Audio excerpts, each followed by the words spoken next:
Praise the Lord, praise the Lord. हमारा Jesus blessing voice में आप सबका स्वागत है। मेरे अजीजों, मेरे मित्रों, पवित्र बाइबल में लूका के किताब उसका 5वें अध्याय में एक वचन लिखा है। वहां पे सिमोन पतरस के विषय में लिखा है। सिमोन पतरस अपने नाव झील के किनारे लगा करके अपने नाव धो रहा था और उसी समय प्रभु यीशु मसीह सिमोन पतरस के नाव में आए। नाव में चढ़ करके सिमोन से कहा कि हे सिमोन, अपने नाव को किनारे से हटाकर उस गहरे जल पे लेके जाओ और वहां जाल डाल। सिमोन पतरस बड़ी निराशा में होकर के यीशु मसीह को कहता है, हे स्वामी, हमने सारी रात मेहनत किया है, फिर भी हमने एक भी मछली नहीं पकड़ा। और सिमोन पतरस इतना दुखी था, इतना निराश था और वो निराशाओं के साथ वो जाल धो रहा था ताकि वो घर जाने के लिए तैयार हो रहा था। और वो सोच रहा होगा कि आज मेरा कमाई नहीं हुई तो आज मैं अपने घर, अपने परिवार को कैसे खर्च चलाऊंगा। और जैसे उसने कहा कि हे स्वामी, यदि अगर आप कहते हैं तो मैं फिर जाल डालूंगा। लेकिन जैसा उसने उस गहरे जल में जाल डाला तो वचन बताता है कि उसके जाल में इतना मछली फंस गया कि जाल खींचने में और बहुत उसको दूसरे को मदद के लिए बुलाना पड़ा और जाल इतने फटने लगा कि बहुत सारे मछली उसमें फंस गया।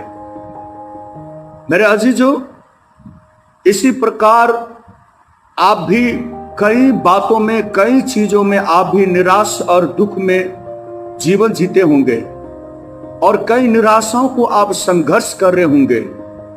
आपने बहुत अपने कारोबार में पैसे लगाया, बिजनेस में पैसे लगाए होंगे, आप दिन रात मेहनत करते होंगे।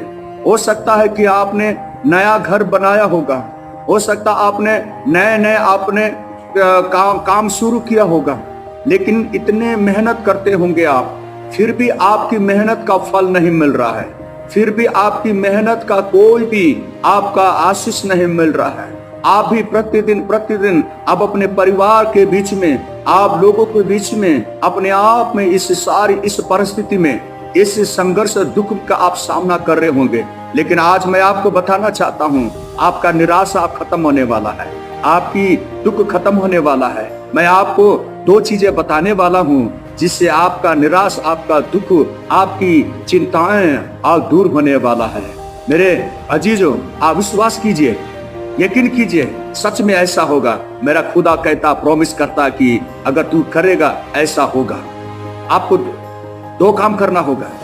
पहला नंबर, आपको मालूम है कि सिमोन पतरस के जाल में पहला कुछ भी नहीं मिला था उसके मेहनत का, लेकिन बाद में जब जाल डाला इतना मछली फंस गया। उसका कारण क्या है? उसका कारण यह था, पहला पतरस का नाव में यीशु मसीह नहीं था, इसलिए उसका मेहनत का फल नहीं मिला। जैसे पतरस के नाव में यीशु मसीह आ गए, उसने जाल डाला, बहुत सारे मछली फंसा, बहुत सारे। उसने दूसरों को मदद मांगने की जरूरत पड़ी।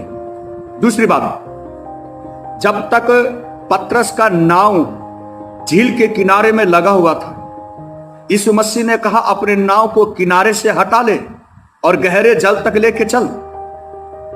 क्योंकि यीशु मसीह कहते कि हमारा जो जीवन है ना, आत्मिक जीवन के किनारे पर कुछ नहीं मिलने वाला है। आपको अपना आत्मिक जीवन को किनारे से हटाना होगा। आपको किनारे से हटा करके उस गहरे तक लेके जाना होगा। मेरे भाई, मेरे बहन, उस किनारे पर आपका कुछ भी आशीष नहीं रखा है। आपका आशीष उस आगे बढ़ना है, गहराई में रखा हुआ है। उस गहराई में आपको बढ़ना है। किनारे को छोड़ना पड़ेगा आपको, उस किनारे में छोड़ना पड़ेगा। आज बहुत सारे लोग किनारे में बैठे रहते हैं, किनारे पे खड़े रहते हैं, किनारे पे वहां पे फंसे रहते हैं। वो किनारे को छोड़ना नहीं चाहते, आगे जाना नहीं चाहते हैं।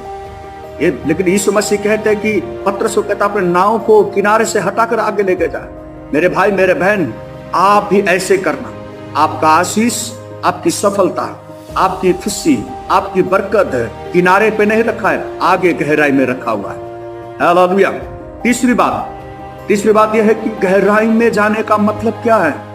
गहराई में जाने का मतलब यह है आपका और परमेश्वर का रिश्ता, संबंध कैसा है। जितना आपका और परमेश्वर के बीच में आपका रिश्ता गहरा होगा, आपका परमेश्वर का संबंध गहरा होगा, उतना आपका आशीष, आपकी मेहनत का फल मिलेगा, आपका आशीष मिलेगा। आपका जीवन में कोई निराश नहीं होंगे, आप कभी जीवन में दुखी नहीं होंगे। प्रभु आपको हमेशा सफलता देगा। हालेलुया। इसलिए आपको 3 काम करना है। आपके जीवन में यीशु मसीह को आने देना, अपने नाव में यीशु मसीह को आने देना, आपका आत्मिक जीवन को, आपके नाव को किनारे पे खड़े नहीं रहना है, आपको वहां से आगे बढ़ना है, गहराई पे जाना है। इतने गहराई में जाओ कि आपको सफलता मिले। तीसरा नंबर, आपका और परमेश्वर के बीच में आपका रिश्ता इतना गहरा बना के रखो, इतना आपका रिश्ता, आपका संबंध परमेश्वर का इतना गहरा होना चाहिए। जितना गहराई परमेश्वर के साथ आपका संबंध, रिश्ता होगा, उतना परमेश्वर आपको आशीष देगा। हालेलुया। तो परमेश्वर का धन्यवाद इस वचन के द्वारा। प्रभु आपको आशीष दे। God bless you.